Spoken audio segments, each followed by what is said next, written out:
what's amazing is you both have sons as part of this next generation of young baseball players. It's incredible. See, we talk about it all the time. You talk about it with, Andrew Jones's kid as well. But David, you and C, you guys are both just talking about how dedicated this generation is already, how much they concentrate on this sport and just being right for their game, right? Yeah. I'll let Papi go and talk about D'Angelo. It is sometimes scary, but in a good way. The way our kids are going at it. And if you don't, if we don't talk about it, people will know. Because for some people, I'm so shocked that they say, I'm rich, not my kid. I'm the one who put the word together, so they got to put the word together to get to where I'm at.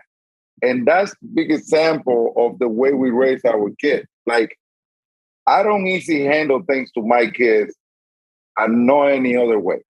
I support my kids on everything. I would, my kids got me right here. They just don't act like it. You know what I'm saying? Like my kids, for example, D and my younger son, David, they grow up into baseball, right? Okay, understood. But you would think, okay, I mean, he's CC's son, he got it easy, he don't have to work hard, he don't have to do this, he don't have to do that. It's a totally opposite. I had to tell my kids sometimes, hey, why don't you this weekend get him off and then go and do something with your homies? So, no, that. Sometimes, I get to be to the point where, it's a weekend and I want to chill because I work during the whole week. And do want to go to the gym. Do want me to go watch and hit and bat in practice. It's not like that. Can we go to the beach or to a restaurant or shopping? No. It's work. And then all of a sudden, you see this kid being successful. And then some people mind, they be like, oh, he got it easy because he was 60's son. Yeah. No. In baseball, that doesn't exist because he's 60's son, he gonna make it to the big league. No, it's either you have it or you don't. It's either you put the dedication and the discipline or you're not gonna make it. You know what I'm saying? Matter of fact, our kids, they have more pressure because they are our kids. Yeah. They gotta work even harder. They gotta work twice as hard as we did. And they have to work. Know what I'm saying? And they want it more because they grew up in it and it's not theirs. You know what I'm saying? So they feel more pressure than we ever did. It was a dream for us. It's their life. You know what I'm saying? They grew up in Fenway, D'Angelo. Lil C grew up in Yankee Stadium. They grew up in the best baseball atmospheres ever. You know what I'm saying? Around champions, around Dustin Pedroia, around Manny Ramirez, around Derek Jeter. Lil C grew up with Aaron Judge. He's closer to Aaron Judge than I am. You know what I'm saying? So, these things, they see all of that. Lil C would always just say to me, why can't I just move to DR and just play baseball all day? What do I need to go to school for? You know what I'm saying? That dedicated to the game. And like you said, I would give my kids anything. I would give Lil C anything. They don't ask for nothing except to go work. For anything except to go work. And I think, it's a testament to our wives being able to raise them so well and just them. I had to, at the graduation the other day, I thanked Little C for being him. Everybody wants to talk about how easy he had it or this and that. But I just thanked him that every time I see an adult in the gym or out or something, they always come up to me and say, man, your son is so respectful. He shakes my hand. He looks me in the eye and all of those things. That's all I could ever ask for, from my kid. That's the greatest compliment ever. So we got to give their mom an incredible amount of credit on the way those kids are. Because you know what? More likely we're going. Yeah. Our career is travel. Mom got to be there with them 24/7 more than what we even wanted to. Oh, yeah. Because we had to travel all the time. And those kids are the way they are. I mean, they have the respect because they know that if they ever run into trouble, they got to face us. Yeah. But Mom was there. Mom was there when 24/7 guiding them and telling them how to do things. You know what I'm saying? And those kids, man, I'm telling you, exactly the same thing that I see about little C is exactly the same thing that people see about me and about the rest of our kids. You know what I'm saying? Because that's the way it is. But like I say, man, it's impressive. It's impressive. You know, and we are blessed. See, let me tell you, we are extremely blessed to have kids that instead of just wanting everything to be handled, they want to hustle. They want to get their own thing. You know, D'Angelo the other day, he was on a road trip. And after the first game, he called me, "Hey, Pop, man, I can't believe the way they booing me. I can't believe the way he got scream at me. I can't believe the way I'm like, hey, that's part of the game. You got to handle it. Yeah. We respect. Don't you ever get distracted by, and all of a sudden I had a funny reaction because that would stay with you forever. Okay, you know what the answer is?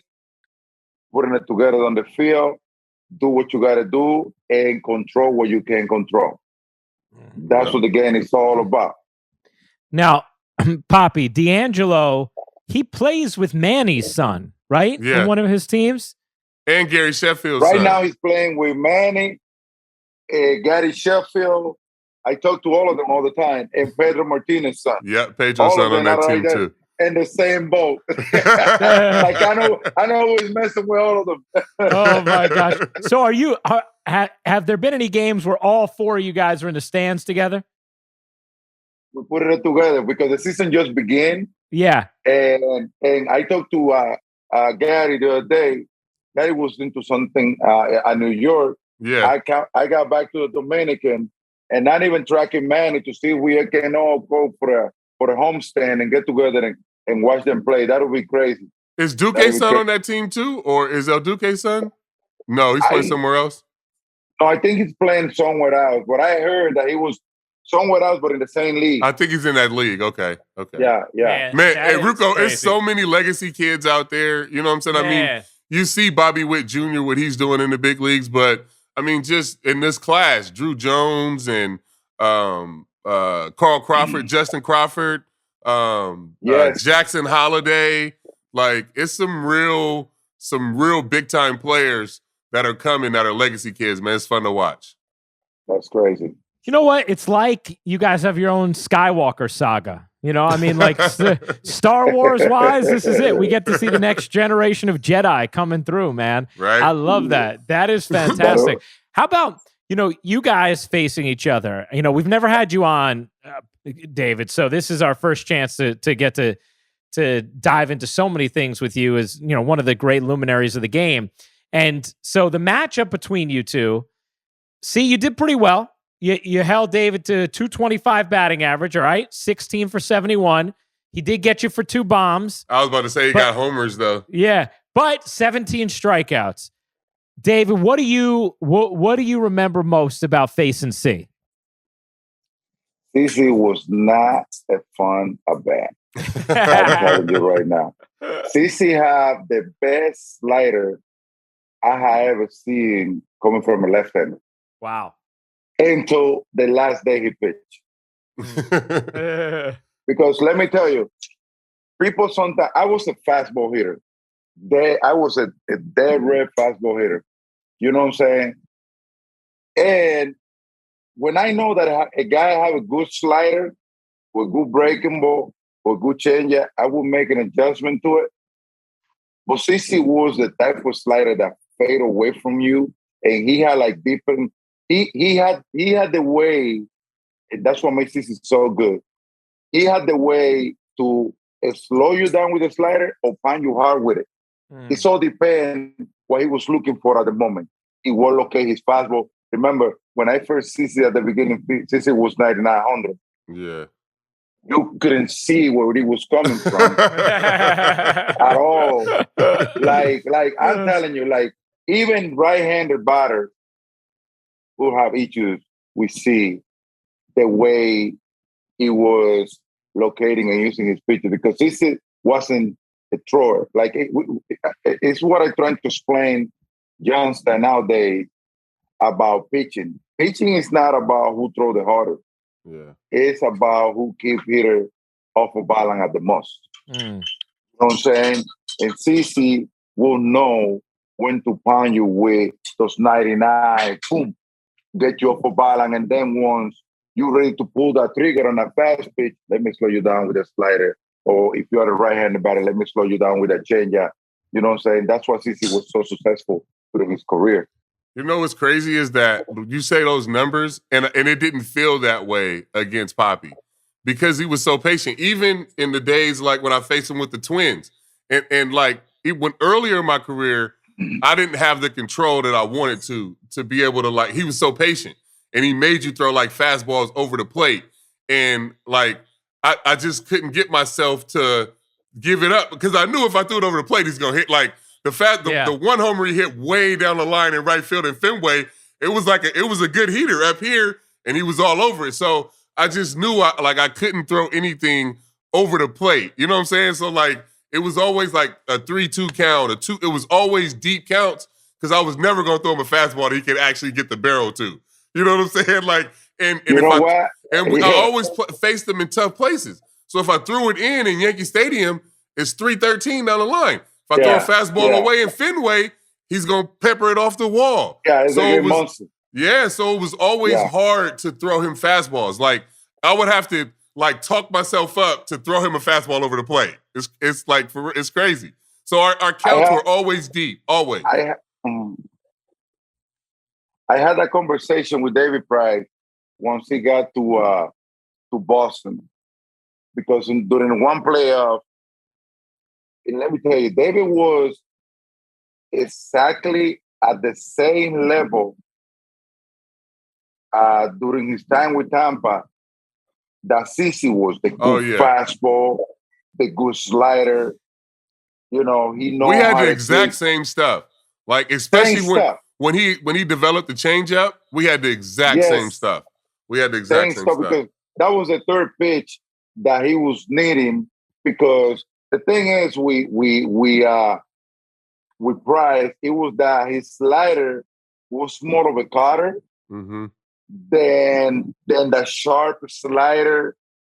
And I'm talking about at the beginning of his career because at some point, he kind of gave up on a couple of miles to slow down his fastball to get that sharpness on his slider. Yep. And that's when he really became to be a better pitcher. And it was during that one playoff that I hit a couple of homers for him when he came to Boston and we had that conversation. And it was like, you basically taught me about the way you were going to execute me during those playoffs because you can just give up on your fastball just because it was hit.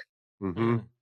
You can think of, wait a minute, how about if I didn't locate it the way I wanted? Nah, but you know what, though? Left on left, when, like, if left on left and a guy turns your heater around, I'm not throwing it to him again.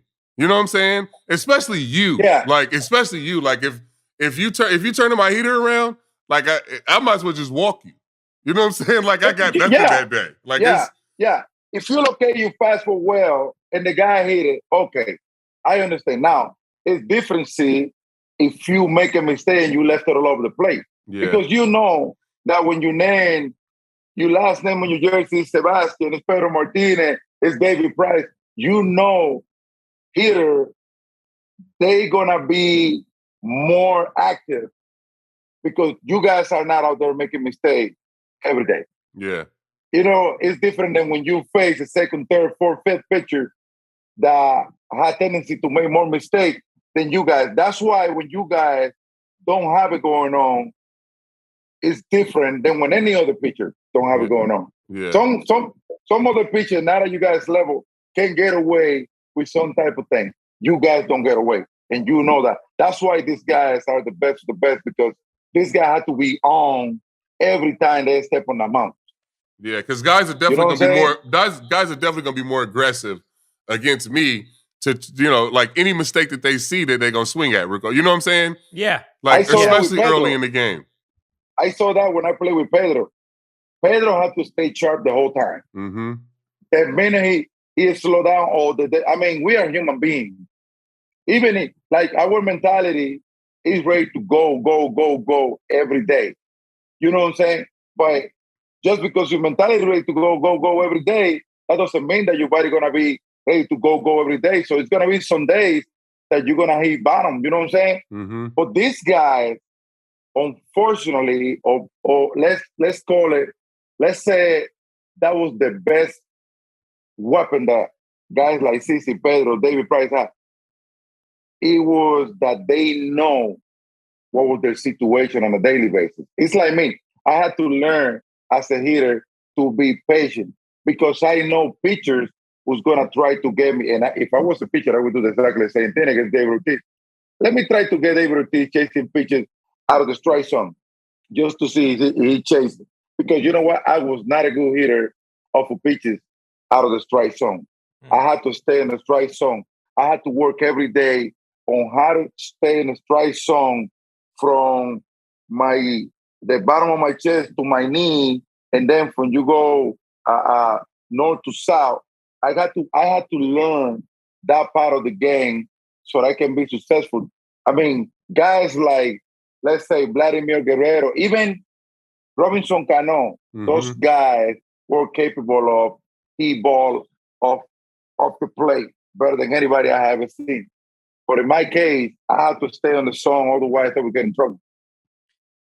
What was the, what's funny is thinking about matchups between you two later in your career, C, one of your most like explosive fist pumps ever, I think, was when you struck out Papi with the bases loaded, right? Nah, you know what? Somebody just asked me about this the other day. Yeah. It might have been Lil C, but we were sitting on the couch and we were watching college baseball and the guy struck out a guy, he fist pumped him on all that. And Lil C was like, have you ever fist pumped against one of your boys? And I was like, yeah, I actually did, but it was against Big Papi, but it wasn't because it was the umpire was pissing me off. Yes, you remember that? It was the umpire. I had walked whoever was before him, and I thought I threw a couple close pitches against him, and he wasn't calling them. So I was more pissed at the umpire. But I remember Papi's reaction. He was just walking off like, oh, okay. Yeah. Like, you're going to do that against me? But it was more against the umpire. It's more against the umpire, though. Well, you know what? Let me tell you something. I'm going to tell you two things based on that. Yeah. First of all, the way we used to go at it, it was at that type of level. Because you know what? I watch a lot of games nowadays, and the kids are getting the wrong idea about the way how to enjoy things. It's embarrassing the way they do it nowadays.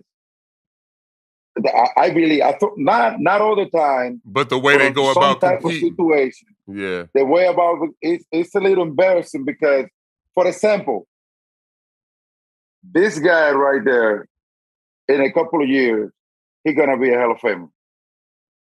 Thanks God, I was able to be inducted into the Hall of Fame not too long ago. You know what I'm saying? Like, the way they raised CC and the way they raised me, he was basically telling you, for you to be able to do something like that, you got to represent something very special in the game. Nowadays, you have 2 days in the big league and you feel like you can do whatever you want, and it doesn't go down that way. Right, yeah. See? That's true. That's true. You know what I'm saying? But at the same time, I think they also raise us like in a military base when it comes down to baseball. I think that baseball, even back in our days, should be a little bit more fun. So people get to sit down and wanting to watch. You know what I'm saying? Yeah. Like, look, man, you know what? This is my boy right here. Yeah. And now we have mad respect for him.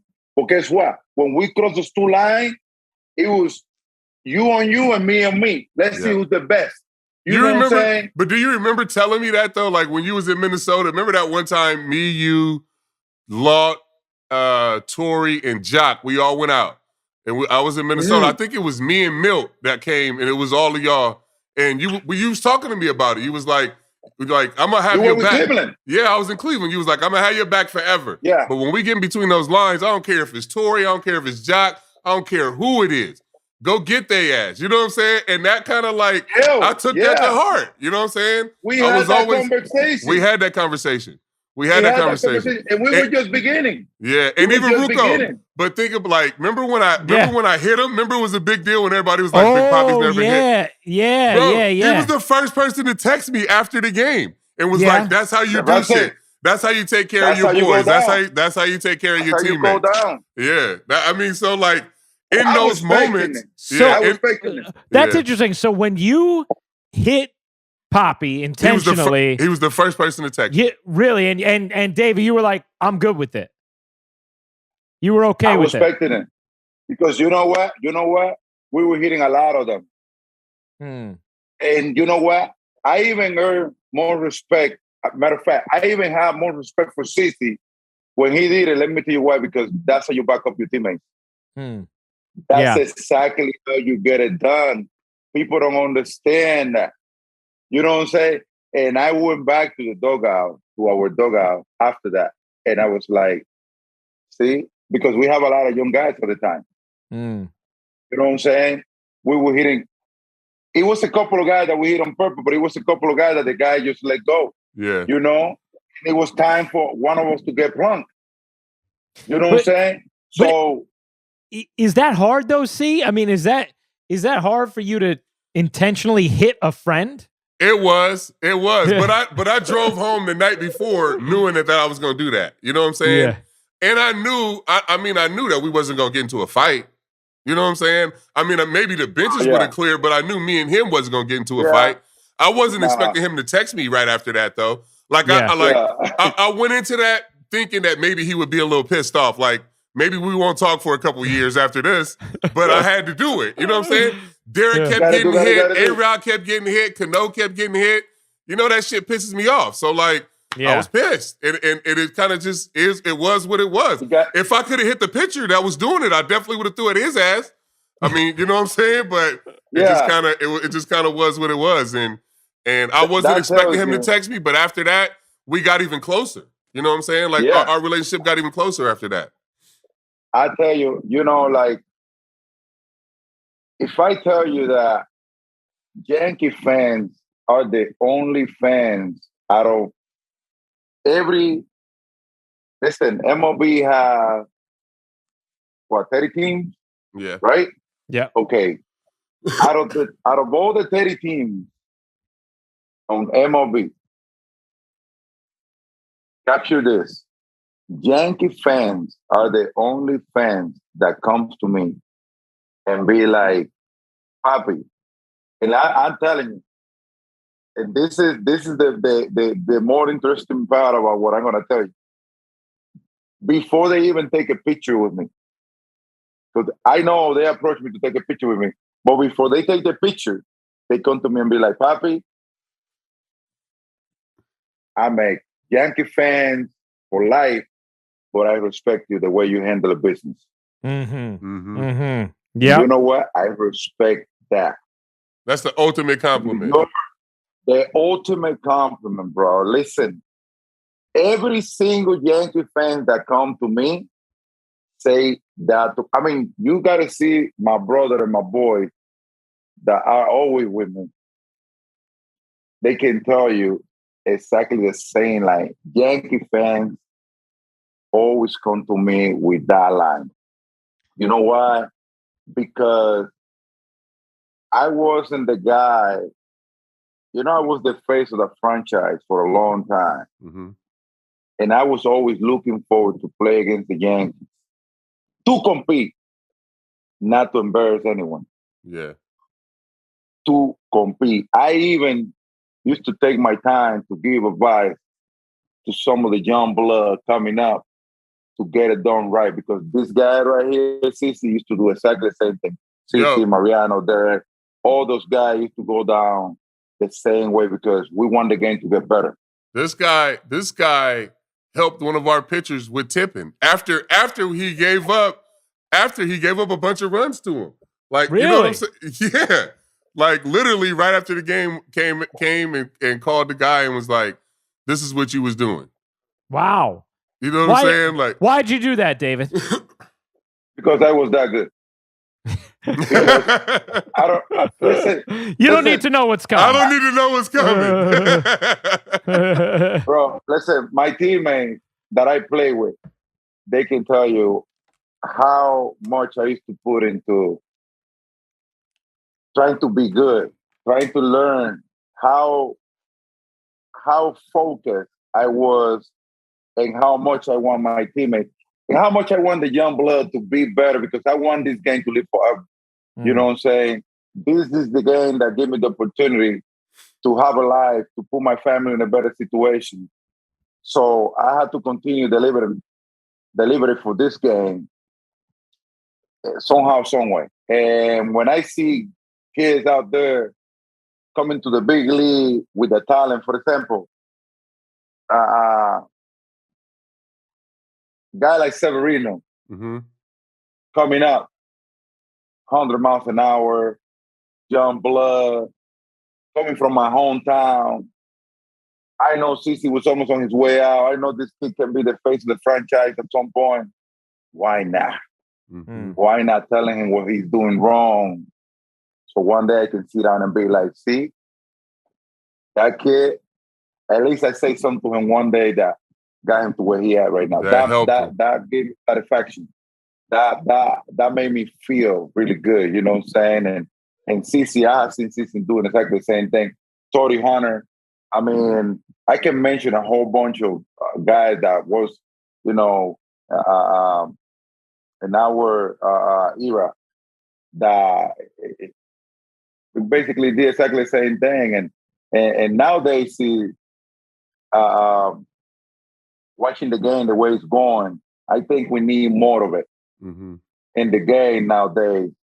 So the game continue being fun to watch because we have an incredible talent right now. Like in our era, it was 160 Sabathia.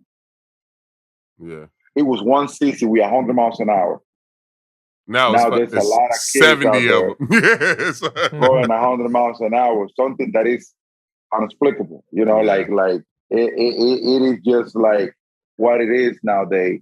And that's why I keep on telling people, guy like me, I love what I'm watching right now. You're talking about watching the best talent out there that you can ever see because it's more of the same thing. Yeah. We were blessed that we have, because you know what? I always say this to people. A lot of us get to be blessed with the type of ability that you can see that is in a different level than the rest of the league. CC, you were one of those guys that was blessed with that. I probably was one of those guys that was blessed with it. Sure. But you know what? That blessing that God gave us, it's not only for us to take advantage in a personal way. You had to spread the love, and that's when you earn the respect. You see, CC is the type of guy that I haven't heard one person saying anything wrong about CC because you know he managed himself the right way with respect, and that's why the whole league respect him. It's the same with Papi. It's the same. Like, that's why he's the big brother to the whole league. Yeah. Well, it's so interesting you put it that way, Papi, which, by the way, I'm going back and forth between whether or not I call you David or Papi. But in my life, you were call me whatever you want. You were always Papi, even though I didn't know you. So I grew up a diehard Yankee fan. I'm 35 years old. When you guys came back in the 04 ALCS, I was a freshman in college. I did walks around my campus till 3 a.m. trying to shake off those losses with my dear friend Bobby Preddy. And what Bobby and Bobby's the best Yankee fan I know. What we used to always say about you is we're like, man, like I hate facing that guy, but I love him. Like, and because there was something also I think that Yankee fans respected about you, at least speaking for myself, and I do think that this sentiment exists with other Yankee fans. Beyond just you being a lovable guy and playing the game the right way, you were so clutch and so built for the big moment. And I think especially with that franchise, Yankee fans see all players through that lens, because if you can get through 162, but then you fold in October, you're not for here, right? No. Like, and they're not going to appreciate that. You have 44 home runs, but you're a 150 hitter in October. Nobody cares, Who cares? Exactly. And you, David, I wanted to ask you, like, what about those moments locked you in, made you so confident? Because I swear the feeling, and I know any Yankee fan listening to this is going to say the same thing, the feeling I had when David Ortiz came up in a big spot in October, I knew exactly what was going to happen. And it happened every single time. It blew my mind. I was like, I just know, I know. And it doesn't even actually have to be October. It was just clutch situations always. But I just knew game over. I knew it. Yep. What did you feel in those at-bats that made you so good beyond just being a great hitter? You know what, though? I have to give a lot of credit to winter ball. I don't know if you have ever been in a winter ball game in the playoff. Listen, what you got behind your neck coming from the fan, it's the type of feeling that if you don't get a hit, don't even go to the parking lot. Send somebody to get you caught in the parking lot. Send somebody else if you don't come through. You know what I'm saying? Like, that environment, while I played winter ball, it was like that. Wow. Here in the Dominican Republic. Like, that's why I always tell the young blood, if you can get a year or two before you get to the big league and get the opportunity to come and play in the Dominican Republic, go ahead and do it. This is the best. This is one of the best step in X scenario that you can face to get prepared to get to the big league. It doesn't matter where you come from. There's a lot of Americans that have come here to play, and all of a sudden, boom. Yeah. But it's because the environment, it's because the competition, it's because the toughness, it's because you facing dynamite every day. Like, the big time prospect in the big league, they come here and all of a sudden they want to represent in front of their family, because probably this is the one opportunity that they get for the family to watch them play. And it's crazy what you get playing here in winter ball. In my day, and I can even imagine in this day, you know what I'm saying? Like it's the highest level of. Matter of fact, I'm gonna tell you this. You know, I came up to the big league with Minnesota. Mm-hmm. Yep. And when I played my very first game at the Metrodome, that I can hear the guy screaming at me clearly, because it was right. It was probably 5,000 fans out there. I thought of the big league, with no disrespect, I thought the big league was the Dominican winter ball.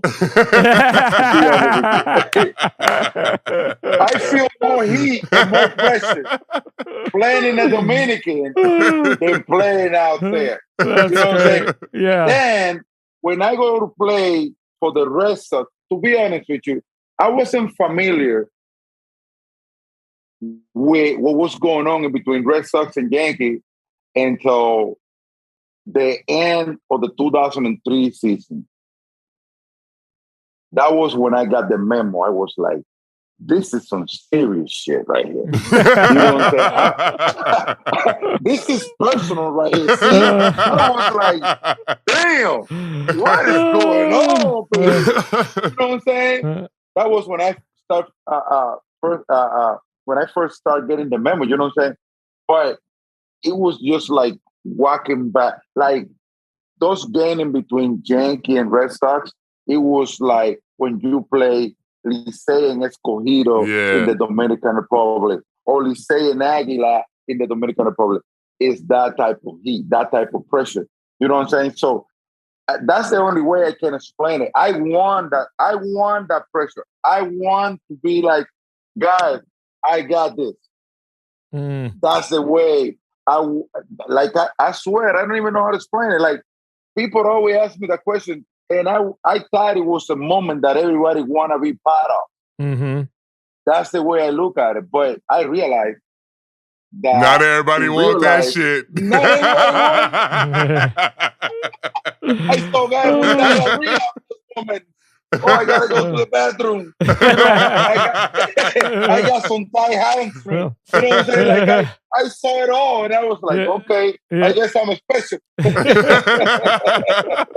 You know what's funny about that? Hubie Brown, who I get to broadcast NBA games with on ESPN, who, coached in the league for decades, he used to always say, look at the huddle. So people would always ask me, why don't you draw the final play up for this guy? Why don't you get the final shot to this guy? Be like, you're sitting in that huddle, and inevitably, 7, 8, 9, however many guys' heads are down, and they're thinking, don't draw the play up for me. Don't draw the play up for me. I don't want this shot. I don't want this shot. It's like, you know why I drew the shot up for this guy? Because this guy's eyes were up. He was looking at me. Yeah, I want it. Give it to me, and yes, he got that. Right? He feel it. Yeah. He feel it.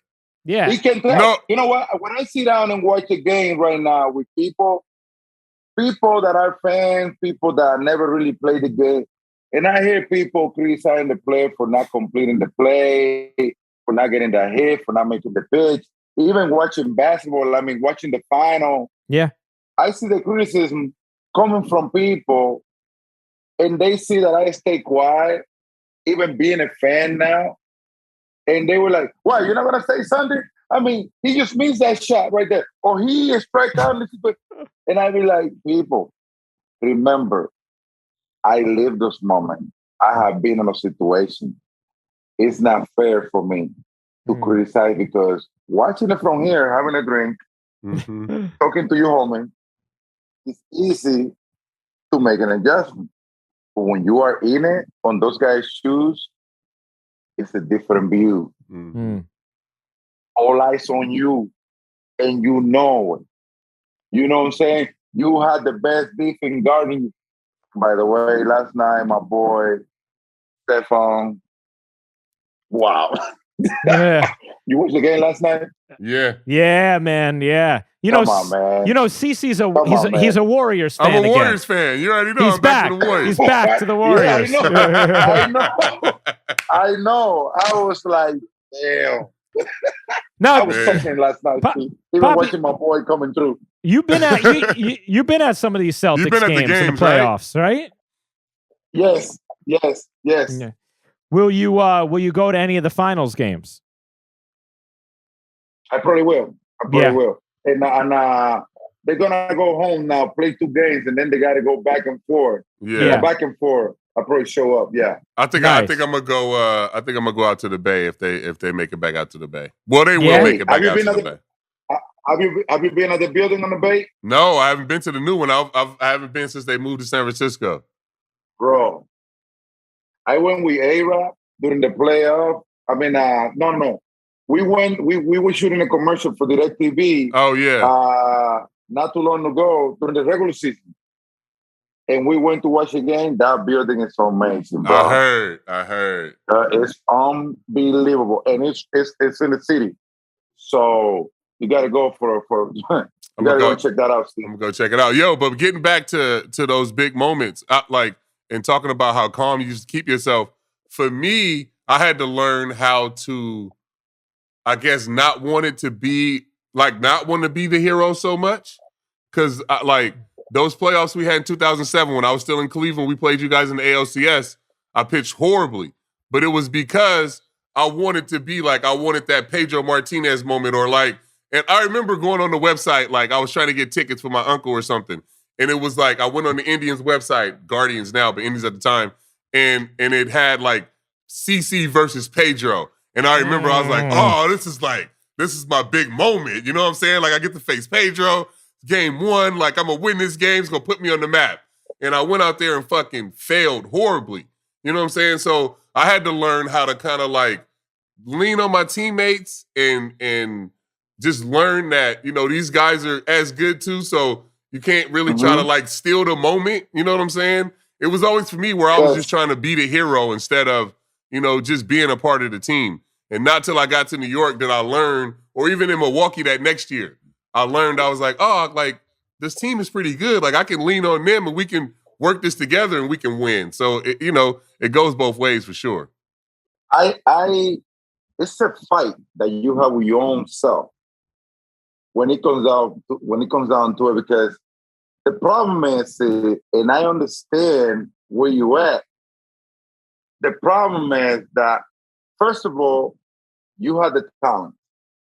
Because I guarantee you that those days that you fail, you have your best fastball. Mm-hmm.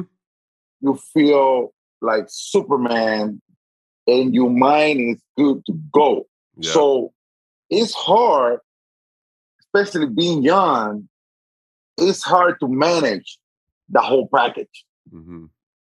It's hard.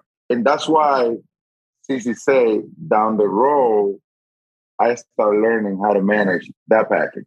Mm. Now my emotions, I know how to distribute it. My emotions, I know when to use it. I know where my go-go time was. I had to do exactly the same thing.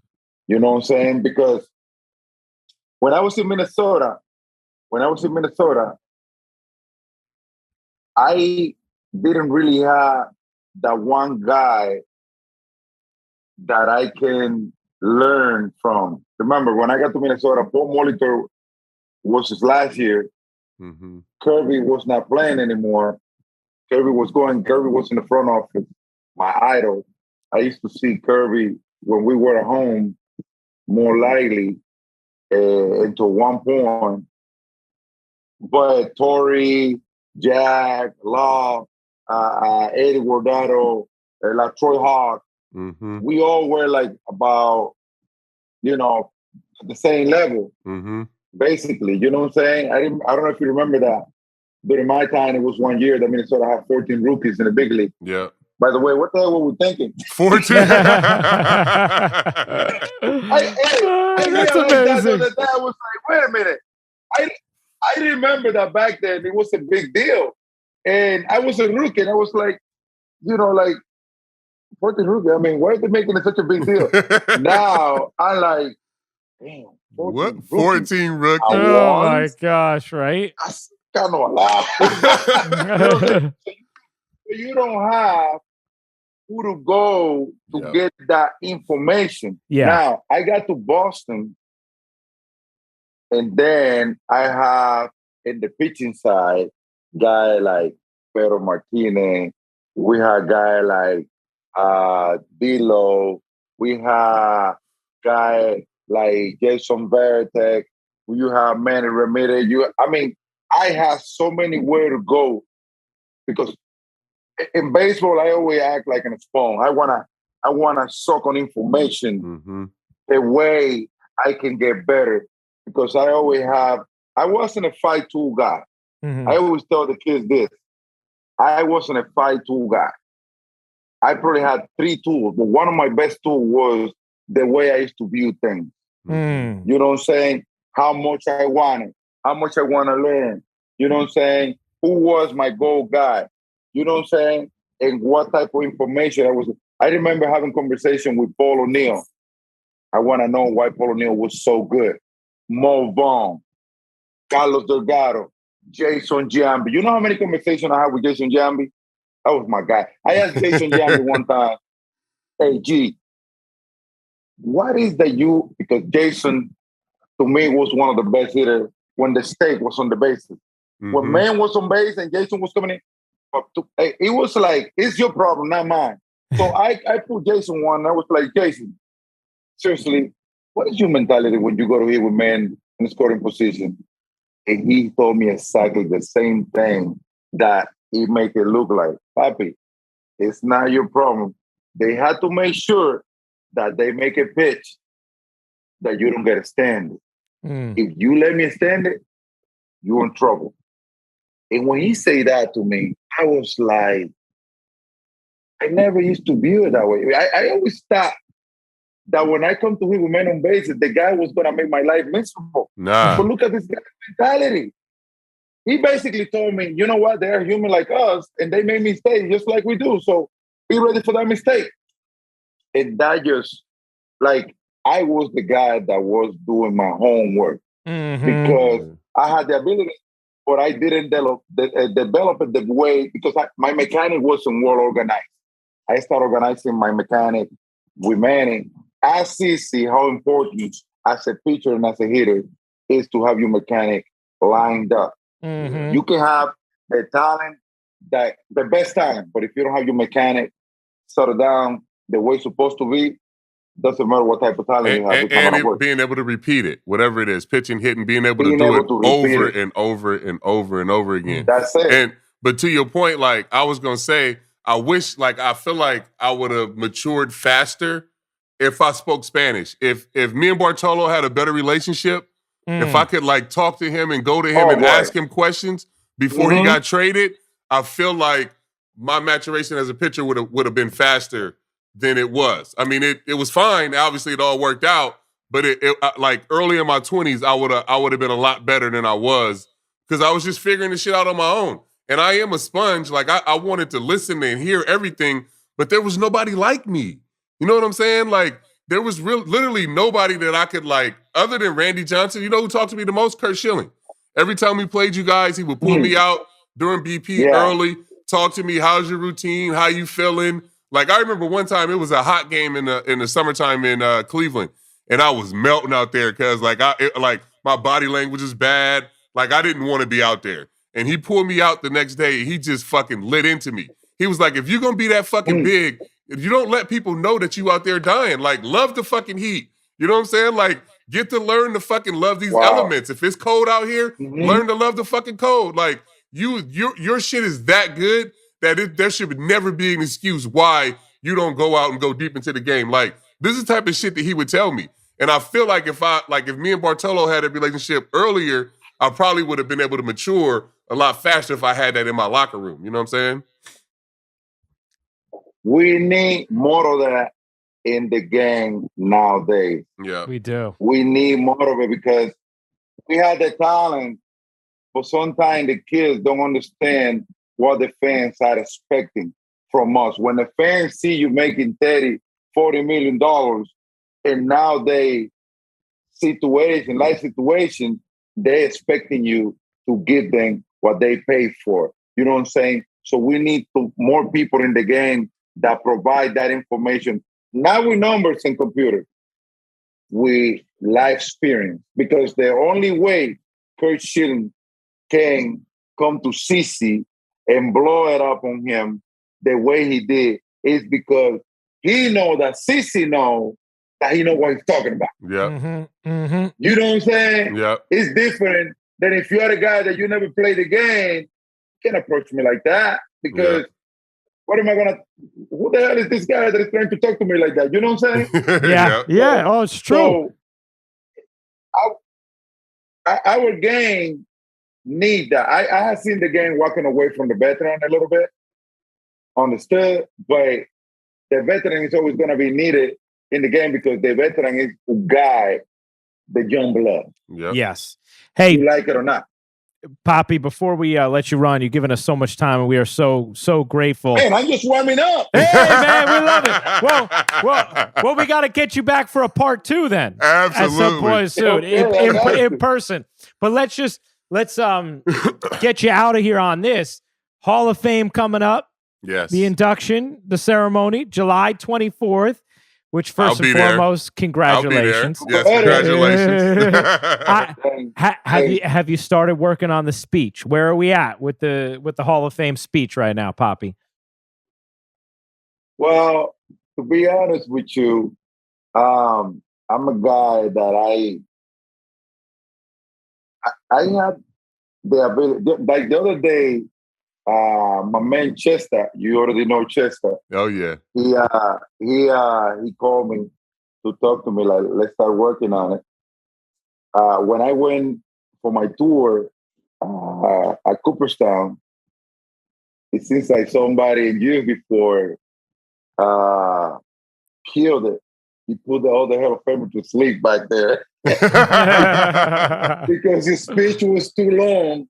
So they basically have a timetable for the speech. nowadays, which is not going to be too long. It's going to be no longer than 10, 15 minutes, something like that. So, in 10, 15 minutes, there's not much that you can say. So I'm not going too crazy about it. But I really gonna, when it comes down to it, instead of just talking about me, I'm gonna take the moment to thank every single person, players, coaches, people that, even other organizations, MLB, who basically give me the opportunity to have the career that I have. Because, put it this way, we come from nothing, bro. Mm-hmm. And this game has given us so much, that, look at me. Like, you have no idea where I come from. Like, I come from the very, very bottom. I'm grateful and thankful. I'm a person that I had never looked over my shoulder to anyone. I treat everyone right. I show love to everyone because I feel like I'm a blessed man. God gave me the opportunity to put me in the situation that I am nowadays, doing it right. I have so many friends coming from the neighborhood that I come from, that some of them are dead, some of them are doing time, and I never fell for it. You know what I'm saying? So I feel like surviving, coming out of the hood, and providing for my family the right way is something that the only way to look at it is just thank God for everything. You know what I'm saying? So that's what my speech is going to be based on, and send a big message to the young blood out there to take advantage of the moment, take advantage of the opportunity. No, don't take anything for granted. That's what we preach. That I seen my boy CC always preaching about it. You know what I'm saying? Mm-hmm. And we became to be God element to do that, to let people know that yeah, dreams come true, but you got to continue working hard and believe in yourself. Yeah. I'm excited. This is 2 years in a row for me, Ruocco, that like my real friends are going into the Hall of Fame. You know what I'm saying? Yeah. Last year, Derek, this year, Papi. So I get a chance to go back to Cooperstown. But I just want to say this at the close, like real recognize real. One thing about Papi is that he's been exactly the same since the first day I met him. He's never changed. Super genuine, always show love, always want to help, always cared about your family, always just super engaging, throughout my 20 years that I've known him. He's been, the constant big brother. So appreciate you, bro. Excited for you to go in the Hall of Fame, and I can't wait to see you in Cooperstown, man. Real OG, baby. You know how we do it. I see you out there, dog. We'll stay in touch and say to the family and hit me for anything. You know I got you, baby. You already know. Appreciate it. Thank you, Papi. You were fantastic. We appreciate you, and congrats.